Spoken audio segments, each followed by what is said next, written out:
Hello friends, જય શ્રી કૃષ્ણ. મારા કિચનમાં તમારું સ્વાગત છે. આજે આપણે નવરાત્રિ માટે ફક્ત 2 જ વસ્તુથી બજારમાં તૈયાર મળે તેવી ઘીની ડિબેટ ઘરે બનાવીશું.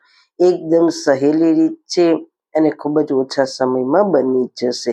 તો ચલો વિડીયો બનાવવાનું સ્ટાર્ટ કરીએ.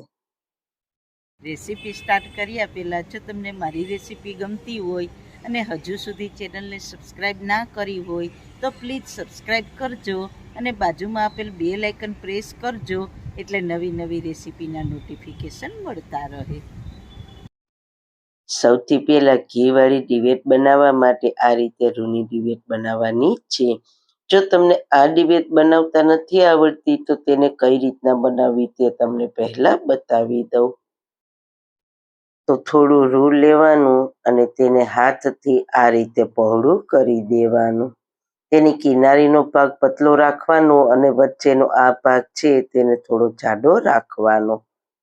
આ રીતે પોળો કરીને પછી આ રીતે વાળી દેવાનો.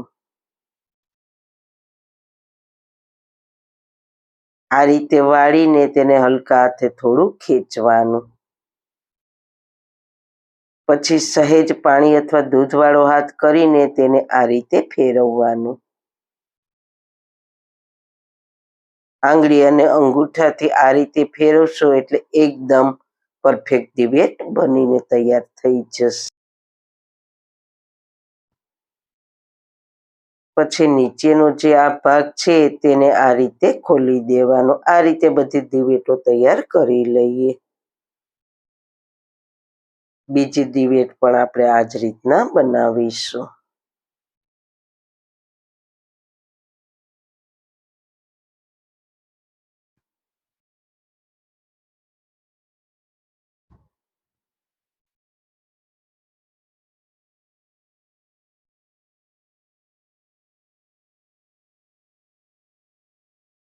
ત્યારબાદ એક કડાઈમાં તમારે જેટલી ઘીવાળી ડિબેટ બનાવવાની હોય તે પ્રમાણે દેશી ઘી ગરમ થવા મૂકવાનું. ઘી ગરમ થાય એટલે ગેસની ફ્લેમ બંધ કરીને તેમાં કપૂર ઉમેરવાનું છે. આ રીતે કપૂરનો ભૂકો કરીને ઉમેરીશું. જે પૂજામાં વપરાય છે તે કપૂર ઉમેરીશું. કપૂરનો ભૂકો ઘીમાં સરસ મિક્સ થઈ ગયો છે.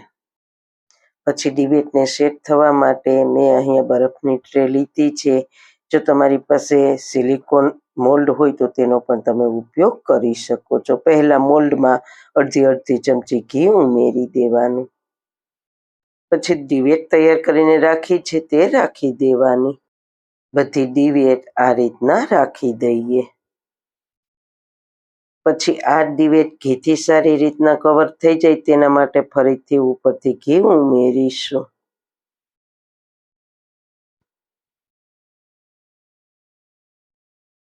અને ઉપરનો જે ભાગ છે તેને સરસ ઘીથી કવર કરી દેવાનો. આ રીતે બધી ડિબેટને ઘીથી કવર કરી દેવાની.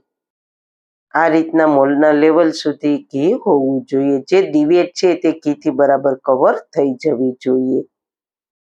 પછી આ રૂમ ટેમ્પરેચર પર આવે ત્યાં સુધી બહાર જ રહેવા દેવાનું. ત્યારબાદ તેને ફ્રીજમાં સેટ થવા માટે રાખવાનું છે. જો શિયાળાનો સમય હોય તો બહાર જ સેટ થઈ જતી હોય છે અને ડાલડા ઘીનો ઉપયોગ કર્યો હોય તો પણ તે બહાર જ સેટ થઈ જશે.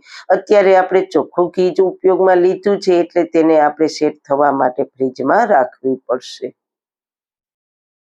2 કલાક પછી તમે જોઈ શકો છો ઘીની ડિબેટ સરસ રીતના સેટ થઈ ગઈ છે. આપણે જે રીતના બરફ કાઢીએ તે જ રીતના કરીશું એટલે એકદમ આસાનીથી નીકળી જશે. અથવા હલકું ચપ્પુ લગાવશો તો પણ આસાનીથી બહાર આવી જશે. બજાર કરતાં એકદમ સરસ આ ઘીની ડિબેટ તૈયાર થઈ છે. તો અત્યારે આપણે ફક્ત ચોખ્ખું ઘી અને કપૂરનો જ ઉપયોગ કર્યો છે એટલે આ ડિબેટને આપણે ફ્રીજમાં રાખીશું. જો તમે ડાલડા ઘીનો ઉપયોગ કર્યો હોય તો તેને ફ્રીજમાં રાખવાની જરૂર નથી. આ રીતના બનાવેલી ઘીની ડિબેટ ખૂબ જ ઓછા સમયમાં અને ઓછી મહેનતમાં લાંબા સમય સુધી ફ્રીજમાં સારી રહે છે. તો આજનો ખૂબ જ ઉપયોગી વિડીયો તમને કેવો લાગ્યો? જો સારો લાગ્યો હોય તો તમારા ફ્રેન્ડ્સ ફેમિલીમાં શેર કરજો ને મારી ચેનલને સબસ્ક્રાઈબ કરજો. ફરી મળીશું નવી રેસીપી સાથે. જય શ્રી કૃષ્ણ. અને હા, જો તમે અનેક ડિઝાઇનમાં આવા ટ્રેડિશનલ ચાકડા બનાવવા ઈચ્છતા હો તો અમે ઓર્ડર લઈએ છીએ. તો તેના માટે વોટ્સએપ નંબર વિડીયોમાં આપેલા છીએ.